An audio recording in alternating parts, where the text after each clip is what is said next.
Le grand confort dans la salle de bain, c'est de disposer évidemment du chauffage, mais c'est aussi d'avoir des serviettes chaudes. Pour ça, qu'est-ce que je vais faire? Je vais installer un radiateur qui est aussi un sèche-serviette. Radiateur 700 watts, donc un vrai radiateur, et sèche-serviette, on verra après quand j'aurai mis les barres. Alors, ce que j'ai choisi, c'est un radiateur sèche-serviette à façade en verre de chez Pradel Mirrors and Glass. Pourquoi?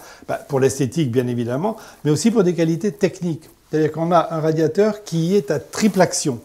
Triple action, ça veut dire qu'il fonctionne à la fois par convection, il réchauffe l'air, par rayonnement, il réchauffe en rayonnant comme le soleil, et aussi par inertie, parce que la façade en verre et l'intérieur du radiateur chauffent en permanence comme un radiateur de chauffage central. On va le poser ensemble, vous allez voir, c'est pas très compliqué, et vous allez voir à la fin que c'est super confortable, effectivement. Alors pour fixer le radiateur sèche-serviette, on utilise le support comme gabarit, mis de niveau, centré sur le panneau bien évidemment, donc je trace. Et ensuite, on va percer les carreaux de verre et vous allez voir, c'est assez simple. Pour percer le verre, on peut utiliser une simple mèche à verre. Moi, je préfère vous conseiller un kit de perçage avec ici un guide qui va permettre de ne pas déraper, la mèche qui est en fait un forêt trépant diamanté et un petit appareil qui permet de mouiller parce qu'il faut percer sous l'eau.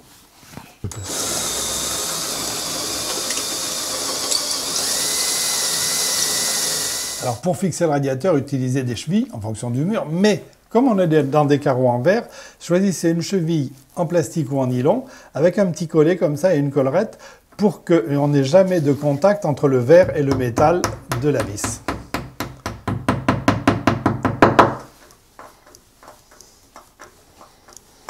Alors je transforme le radiateur tout bête en sèche-serviette puisqu'évidemment il peut être utilisé comme radiateur simple, dans une cuisine par exemple ou ailleurs, ou comme sèche-serviette, puisqu'il est prévu pour les pièces humides avec une résistance à l'humidité, on va dire une protection IP24. Alors ce sont évidemment les barres chromées qui transforment le radiateur en sèche-serviette. On les positionne sur les fixations, il y a des petits tétons métalliques qui permettent de fixer.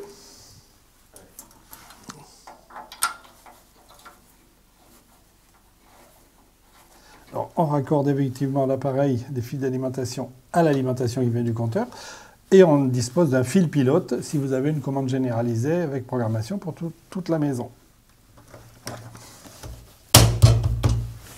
Et bien, il reste simplement à l'accrocher. Alors, c'est un peu lourd, certes.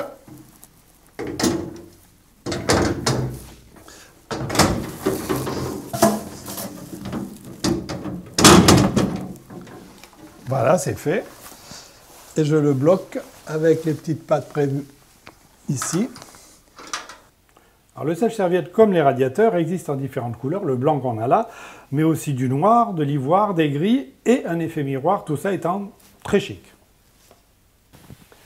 Le sèche-serviette, comme les radiateurs Pradel, est équipé d'une régulation électronique, ce qui assure un maximum de confort et des économies d'énergie. Alors on a aussi un tableau de commande sensitive, avec le choix évidemment de la température au demi-degré près, le choix du mode automatique, température réduite, hors gel, ou un mode boost, c'est-à-dire chauffage maxi pendant 10 minutes par exemple, ou 20 minutes. Et le tableau s'éteint tout seul au bout de quelques secondes. Alors le sèche-serviette en verre s'intègre dans la salle de bain qui, vous l'avez vu, a aussi du carrelage de verre, une vasque en verre et une tablette en verre.